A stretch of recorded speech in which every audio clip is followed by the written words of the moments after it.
छत्रपती संभाजीनगर जिल्ह्याच्या कन्नड तालुक्यातील Pishor police station अंतर्गत नागापूर येथे नेहमी दारू व मटक्याचा खेळ चालू असतो।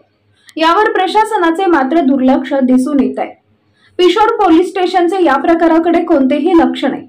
पोलिसांचा धाक मुळातच राहिला नाही असं दिसतं। अवैध दारू व मटका जुगार यामुळे कित्येक संसारांची राख रांगोळी होत आहे। याकडे वरिष्ठ अधिकाऱ्यांनी लक्ष देऊन अंकुश लावावा अशी अपेक्षा महिला वर्गातून होत आहे। नागापूर परिसरात उघडपणे चालणाऱ्या या अड्ड्यावर अवैध धंद्यांचा सुळसुळाट कशा पद्धतीने चालतो हे शिवशाही न्यूज प्रतिनिधी मिलिंद कुमार लांडगे यांनी अतिशय धाडसाने समोर आणले असून हा सगळा गैरप्रकार आपल्याला व्हिडिओमध्ये दिसूनच येईल। विशेष म्हणजे हे सगळे गैरप्रकार अवैध धंदे भर रहदारीच्या रस्त्याला लागून असलेल्या एका दुकानात उघडपणे चालू असून लहान मुलांना देखील माहिती आहे। मात्र हे पोलिसांना माहित नसेल का? मात्र कायदा व प्रशासन पोलिसांचा कसलाच धाक या माफियांना राहिलेला नाही। अगदी रोडच्या कडेलाच असलेलं हे दुकान एखाद्या हॉटेल सारखं बनवलं असून सर्रासपणे सट्टा मटका चालवला जातो। तसेच बेकायदेशीर दारूही विकली जाते। कित्येक वर्षापासून हा गोरखधंदा चालू आहे, परंतु प्रशासन मात्र जाणीवपूर्वक याकडे अर्थपूर्ण दुर्लक्ष करत आहे असंच म्हणावं लागेल। आता निवडणुकीचा हंगाम सुरू असून अशा अवैध धंद्यांवर आळा घातला नाही तर गुन्हेगारीला चालना मिळू शकते।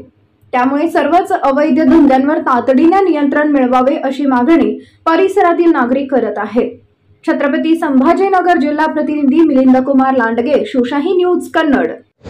पप्पू सुभाष साध्य, तालुका उपाध्यक्ष रिपब्लिकन सेना।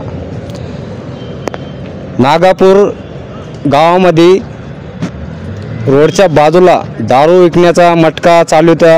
हे धंदा फुल चालू असताना पोलीसवाले ॲक्शन घेत नाही।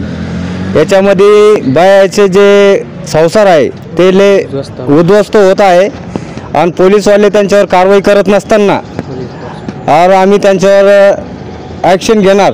रोडवर उतरल्याच्या नंतर आंदोलन करू रिपब्लिकन सेनेचे तर्फे।